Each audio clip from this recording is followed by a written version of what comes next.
Elle arrive toute pleine et émerveillée en regardant sa bague de fiançailles et ne remarque pas en sortant de l'ascenseur qu'une autre femme qui est là tient sa robe et elle reste coincée dans l'ascenseur et elle désespère à cause de sa robe et pendant que l'ascenseur monte elle perd sa robe et désespère d'autant plus qu'elle se déshabille peu à peu et avec cela elle finit par se mettre à moitié nue là dans l'entrée-râle, et en désespoir de cause elle essaie de se couvrir avec ses mains puis trouve une serviette et se couvre comme elle appelle à nouveau l'ascenseur. À ce moment, son fiancé apparaît et veut savoir ce qu'elle fait avec une serviette là-bas dans l'entrée-râle et elle dit alors que sa robe s'est coincée dans l'ascenseur et qu'elle s'est retrouvée sans vêtements là-bas. Mais il ne semble pas croire ce qu'elle dit et dit que l'histoire est mal racontée et qu'elle veut savoir ce qui se passe. Elle dit ensuite qu'elle ne sait même pas ce qui s'est passé et dit que sa robe s'est coincée dans l'ascenseur et qu'elle est attendant que l'ascenseur revienne et il verra que sa robe sera toujours coincée là. Il dit qu'il ne peut pas croire ce qu'elle dit, mais il va attendre, et dit que cela n'a pas de sens que l'ascenseur ait piégé sa robe. Elle lui dit alors désespérément d'attendre et à ce moment l'ascenseur s'ouvre, mais arrête votre surprise à un garçon avec votre robe dans ses mains pour livrer. Son fiancé veut alors savoir ce que ça veut dire et qui est ce mec qui est là avec sa robe dans les mains. Elle dit qu'elle ne le connaît pas, mais il n'y croit pas et la traite de menteuse et elle continue de dire elle ne le connaît pas et dit qu'il n'y avait personne à l'intérieur de l'ascenseur.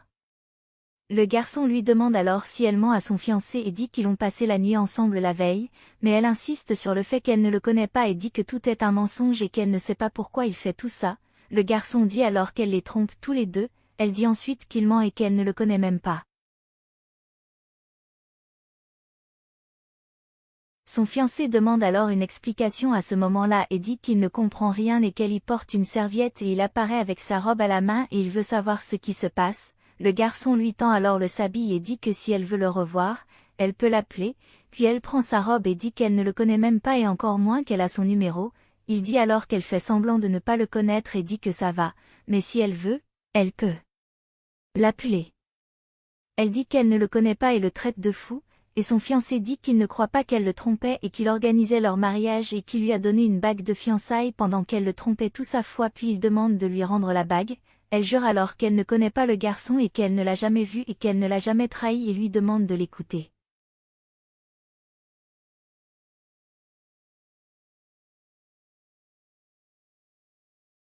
Il demande ensuite la bague et enlève la force de son doigt et elle le supplie alors qu'il dit que tout est fini entre eux et qu'il ne veut plus jamais la revoir et lui dit de sortir de sa vue et dit qu'il n'est jamais allé à travers cela dans sa vie.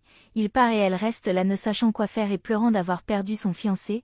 Elle pense alors que tout cela était un montage pour mettre fin à son mariage, mais qu'elle découvrirait tout. Après la fin de son mariage, il se promène sur la place avec un ami qui était en fait son ex-petit ami, il marche et parle en souriant et au même moment sa fiancée passe pendant qu'elle fait sa promenade de routine puis les voit.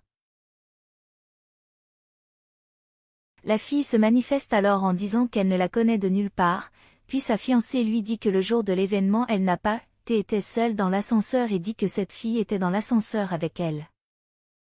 La fille dit alors qu'elle la prend pour quelqu'un d'autre et dit qu'elle ne l'a jamais vue de sa vie. La mariée dit qu'elle n'est pas une personne facile à oublier et qu'elle se souvient très bien d'elle dans l'ascenseur. La fille alors s'excuse et dit qu'elle la confond vraiment, puis lui demande qui était cette fille.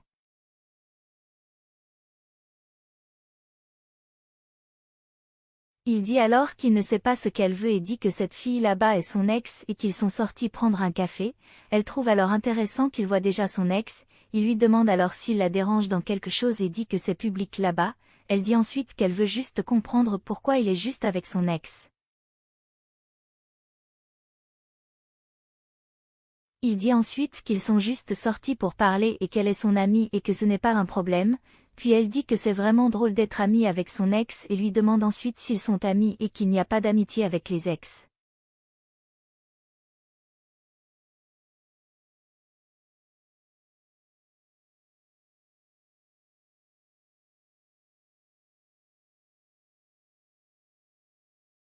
L'autre fille veut alors savoir pourquoi elle fait une crise de colère là puis demande ce qui se passe. Il dit alors qu'il l'a trouvée en train de le tromper avec un petit copain et elle dit que sa robe s'est coincée dans l'ascenseur. Pendant ce temps son ex, sa petite amie, l'a regardée avec dédain et elle a alors dit qu'elle ne faisait pas de crise de colère et qu'elle la respecte et lui dit qu'elle lui a toujours dit la vérité sur ce jour-là et qu'il n'a jamais voulu connaître la vérité.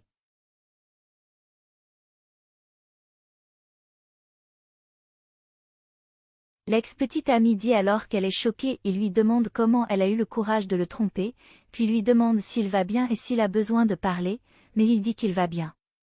La fille dit alors qu'elle est sûre que tout était un coup monté et qu'elle ne l'a jamais trompé, et dit qu'elle est absolument sûre que c'est elle qui a monté tout ça dans l'ascenseur.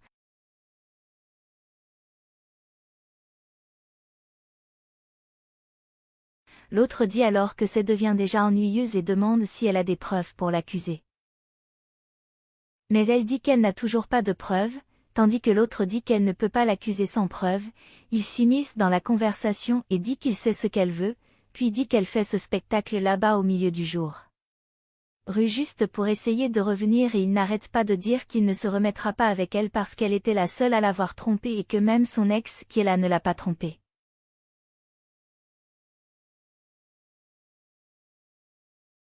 Mais elle insiste pour dire qu'elle ne l'a pas trompé et qu'elle jure sur sa vie qu'elle ne l'a jamais trompé. Il lui dit alors de profiter de ce moment et de dire toute la vérité et dit aussi que lui et son ex vont bien très bien et qu'elle peut lui dire la vérité. Elle dit alors qu'elle n'a rien à dire car elle ne l'a pas trompé.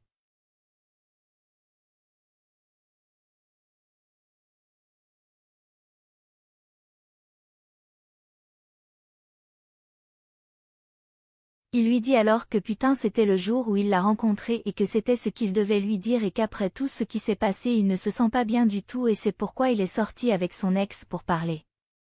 Il lui demande alors de sortir au plus vite de son appartement et qu'il ne veut plus la voir. Elle dit qu'elle est sûre que c'est son ex qui était dans l'ascenseur et a tout mis en place pour pouvoir les séparer et encore apparaît de nulle part pour le soutenir et dit que ça ne peut être que sa charpente puis lui dit qu'elle va lui prouver que c'était toute la charpente de son ex.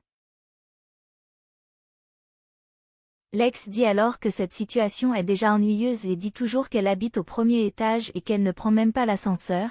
Il sourit alors et lui demande de quitter son appartement plus tard dans la journée et qu'il ne le fait pas, ne veut plus la voir et lui prend la main de son ex et s'en va la laissant seule et elle est furieuse de tout ce qui s'est passé là-bas puis dit qu'elle va tout savoir à ce moment-là.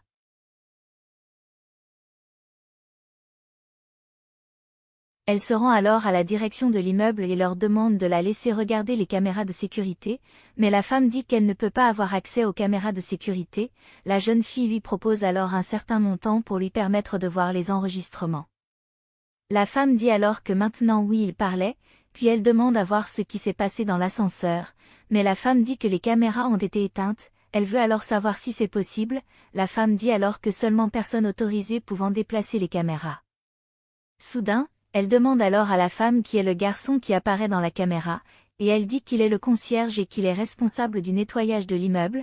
Elle dit alors qu'elle ne le croit pas et qu'elle savait qu'il était impliqué avec tout ce qui lui est arrivé et elle part précipitamment, et la femme reste là sans savoir ce qui se passait. Alors qu'il nettoie sans souci devant l'immeuble, elle arrive en courant et s'en va tout de suite en disant qu'elle veut savoir ce qu'il a fait pour détruire son mariage. Il dit alors qu'il ne sait pas de quoi elle parle et qu'il ne sait même pas la connaît et dit qu'il est un simple concierge et me demande de le laisser travailler. Elle lui dit alors qu'elle sait déjà tout, et que s'il ne dit pas la vérité, elle s'arrangera pour qu'il soit renvoyé de son travail. Il lui demande alors de ne rien faire qui puisse lui nuire dans son travail et dit qu'il a son mariage prévu et qu'il a déjà acheté les alliances. Elle dit ensuite que cela n'a rien à voir avec son mariage et dit qu'il a détruit son mariage et que s'il ne dit pas qui lui a dit de faire tout cela, elle demandera sa démission. Alors elle lui demande de parler à ce moment-là qui c'était. Il lui demande de se calmer et dit qu'il va parler, puis dit que c'est vraiment l'ex de son fiancé qui lui a demandé de faire semblant d'être son petit ami et de supprimer toutes les caméras dans l'ascenseur et dit qu'elle l'a même payé avec un montant très élevé et c'était la seule raison pour laquelle il faisait tout parce qu'il avait besoin d'argent. Elle dit qu'elle savait et l'a appelé désemparé et dit qu'il a mis fin à son mariage et lui demande s'il aimerait que la même chose lui arrive. Il dit non et s'excuse auprès d'elle. Elle dit ensuite qu'il l'aidera à exécuter un plan pour démasquer la femme qui jouait avec elle. Il lui demande alors ce qu'elle veut qu'il fasse. Elle dit alors qu'il est doué pour détruire les mariages des autres et qu'il doit l'aider sinon elle mettra fin à ses jours et qu'il sera même sans son travail puis elle dit qu'elle sait déjà quoi faire et qu'il n'a qu'à suivre ses ordres.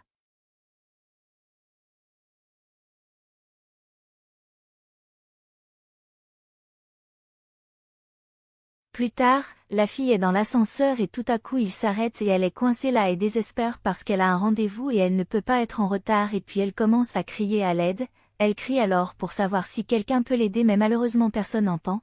Elle commence alors à frapper sur les murs de l'ascenseur en appelant quelqu'un. Puis il entend une voix qui lui demande si tout va bien et lui demande comment elle peut l'aider. Elle dit alors que l'ascenseur s'est arrêté et qu'ils doivent le réparer et qu'elle a un rendez-vous et la voix dit alors qu'elle devra d'attendre comme n'importe qui. Elle dit alors qu'elle est très en retard, qu'elle doit sortir de là de toute urgence.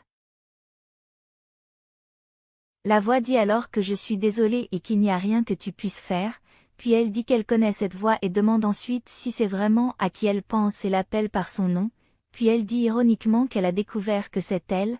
La fille dit alors à l'autre de la sortir de là à ce moment-là et qu'elle ne plaisantait pas.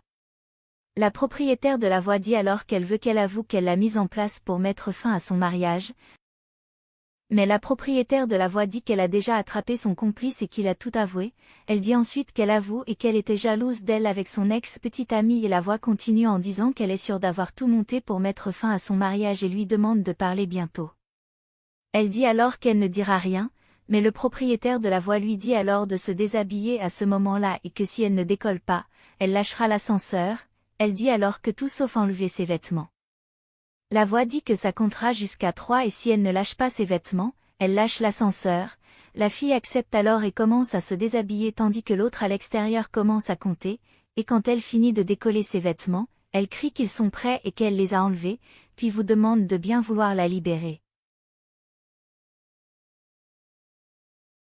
À ce moment l'ascenseur s'ouvre et la première personne qu'elle voit est son ex-petite amie qui va l'appeler pour lui demander de lui remettre ses vêtements.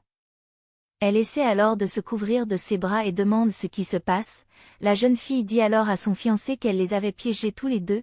Il lui demande alors comment elle a eu le courage de leur faire tout ça et qu'il le considérait comme une amie. Elle dit alors qu'elle était fatiguée et qu'elle l'aime toujours et qu'elle ne supporte pas de le voir avec sa fiancée. Il lui demande alors si elle se rend compte qu'elle vient d'essayer de détruire son mariage et dit qu'il est impossible de continuer avec elle et qu'elle n'a aucune idée et lui demande de regarder ce qu'elle a fait. Sa fiancée dit alors qu'elle a tout préparé pour qu'il voie que c'est elle qui avait tout fait pour les séparer, créant des frictions entre eux deux et qu'elle a fait tout cela et dit toujours que c'était par amour.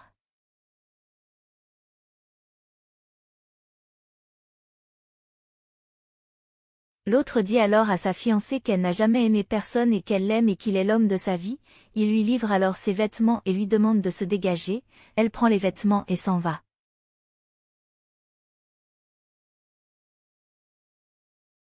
Il s'excuse alors auprès de sa fiancée de ne pas la croire et qu'il était un connard complet et que son ex a tout mis en place pour les séparer. Elle dit alors qu'elle a tout fait pour qu'il lui pardonne et qu'elle l'aime et veut être avec lui, mais que s'il continue à se méfier d'elle pour des bêtises, il ne lui en donnera plus. Il s'excuse alors et demande si elle accepterait de l'épouser. Elle dit oui puis il te remet la bague au doigt et s'embrasse joyeusement.